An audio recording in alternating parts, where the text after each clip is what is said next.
Well, hello everybody, and welcome back to G Bears Off Gridways, a homestead in the desert. Yeah, Skyriders are doing their thing. There's one guy up there right now. He just turned his engines on right there, and now he's gunning it, taking it across the sky. Idiots. Anyway, look at that one over there, and then this one right here that's already expanded out, and that one that's already expanded out. Sure, that's a contrail. Sure.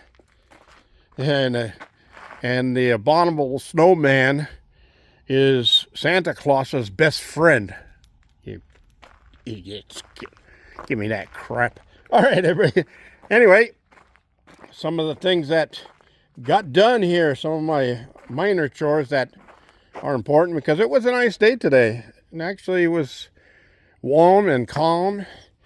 But I had too many things to do. I had to go to town and get some dog food because didn't have enough to get through the week. And since today was Social Security check day, I figured it was a good day to go spend the money I don't have on dog food. But at least the dogs won't go hungry for a couple of weeks now. And Sherry, thank you. I got your message that you have some dog food on the way. I appreciate that. It really comes in handy. These dogs eat up a lot. So anyway, one of the things I got done, and the next thing I got to do is this light right here. There's something wrong with it because I think it's maybe just adjust the sensor right there. I'm going to try that because I turn the switch on, it comes on, and it stays on for about 30 seconds, and then it goes out. And then I have to flip the switch to turn it back on again. So I'm going to adjust that down, and somehow it looks like it got knocked upward. Maybe a bird banged into it or something and knocked it upward. So I'll get it tilted back down and see if that works. Because that's a motion sensor, and it should detect me. But even when I waved my hand, it wasn't working, but I just noticed it's looking upward. Okay, so that's done. Of course, the other day I did the new cord for my flagpole, and I am going to hang my flag probably tomorrow morning and get my last new flag up there. And those flags hold up pretty good, Sherry. Nice flags. Anyway, I'll get the flag up so I'm back in business again there. So, next thing I did. Well, my grill, one of the things was the temperature gauge went bad on it. As you can see, it's buried all the way down. And it should be up around the Fahrenheit mark somewhere in there, just showing that it's 65 degrees out here. But yeah, that thing went out. So I didn't have another square one like that to go to Next Grill, and I don't have the money to order a new one from Next Grill. So what did I do? Well, I took the whole thing apart, and then this plate is what supports this, and it bolts all the way through to the inside right there. Let me get that inside. There we go. So I drilled it out so that it would fit this one because I had this one in stock already. And why did I have this in stock? Well, long story short, I used to be a caterer, and I would cater outdoor barbecues and beach parties and pool parties and things like that. And I've catered a few outdoor pig roasts to the Orange County, California Indian guides. It's kind of like the Cub Scouts, but it's Indian guides. And I always kept a bunch of these on hand because I had to keep track of the temperature when I was cooking stuff, because I didn't want to make anybody sick, so I had to make sure everything was thoroughly cooked. So I had this one sitting there, and I said, that'll work. So it's on here now. As you can see, it's showing just around 55, 60 degrees, somewhere in there, 58, 59. So that'll work. That takes care of that. Now the other thing was my electronic igniter here. And this is battery powered. It uses one AA battery. And you turn the gas on, of course, and press the button, and it's supposed to ignite. Well, it hasn't been working for the last couple of weeks. And I kept saying to myself, gotta fix that. Gotta fix that. So today was fix it. So I took the screws out here on both sides, and I took the front plate off, and I found a wire was broken and a piece was missing. So something got up underneath here, grabbed a hold of a wire and tore it out.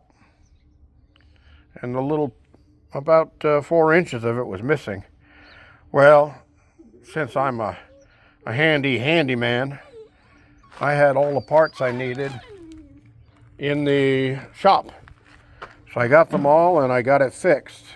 And I figured, why not? While I'm at it, I took this whole thing apart and scrubbed all the grills down and all of that, but I haven't cleaned the little pieces of metal yet that went down on here from drilling that hole. So I'm going to leave this open so it reminds me as soon as I'm done with the video to clean out that metal that's in here, because I don't want metal on my food, right? It kind of makes it hard to chew. Yeah, get your teeth rusty. All right, so my batteries are in charge today. The electric heater really worked its butt off last night. Didn't get down below freezing, but it did get pretty close to freezing. Oh man, I think I got down to 33. Anyway, that's another chore done. And I did soak this. Yep, it's getting clean. Oh, looks like it's going to need one more coat. Awesome.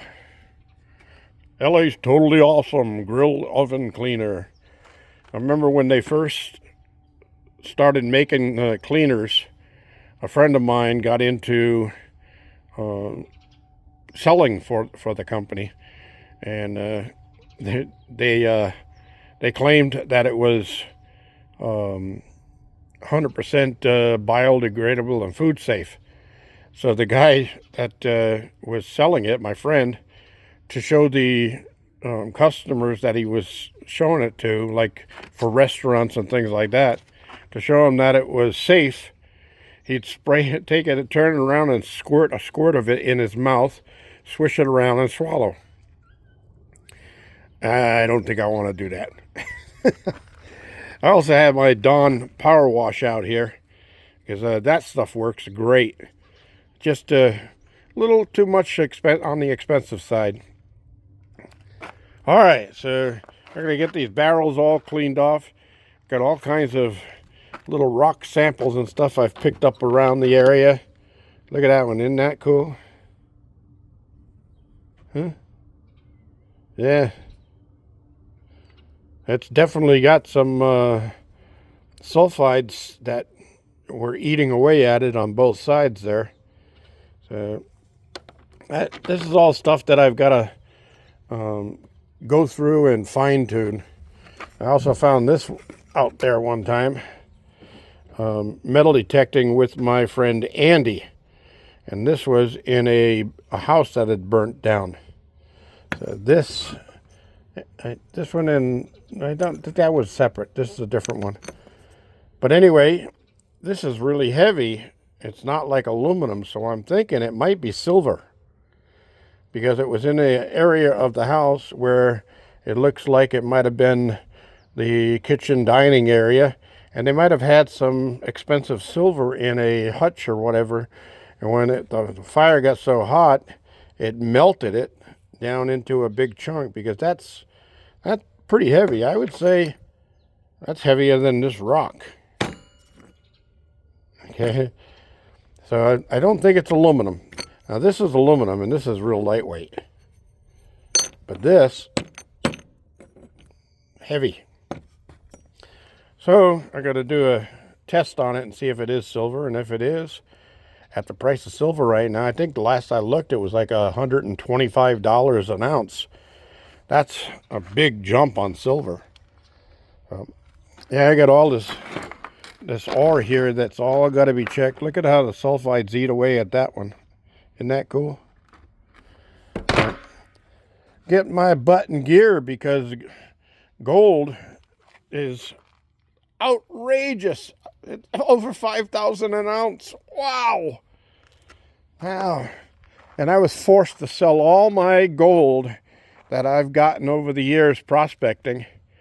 A couple of years ago, I sold it all to my neighbor up the road at the going price at the time, which was like $200 or $300 and change, or just under $400 an ounce. Imagine the profit he made on that, huh? Pretty cool. I gave up some pretty nice gold and silver up there. But that's life. And that's what they say. That's life. All right, everybody. Thanks for joining me. I'm going to start closing up here. Go inside, sit down, and relax. And then I know that little Tina's going to want her supper here anytime now, because all of these dogs have eaten. The chickens are all taken care of and fed, and I've already collected the eggs. So my chores are all done. All I've got to do is my final chores for me. If you're wondering why my shirts are still on the line, and they've been there for a week or so, and a pair of socks, in Tina's bed box, I had put an old pillow in there for her to lay on. Well, she had an accident on the pillow, so I wanted to clean it. So I put the pillow in the washing machine, like I do with my pillows, to wash it. Well, that pillow had been sitting in the container for 10 years. And the cotton case that was holding the pillow together just fell apart inside of the clothes washer. And luck would have it, it was a 100% down pillow. So I've got little down feathers all over the shirts. So I've had it out here and letting the wind clean off as much of it as possible, and then I'll get to it with a vacuum cleaner to finish it off. Thanks for joining me, everybody. This is G-Bear, signing off.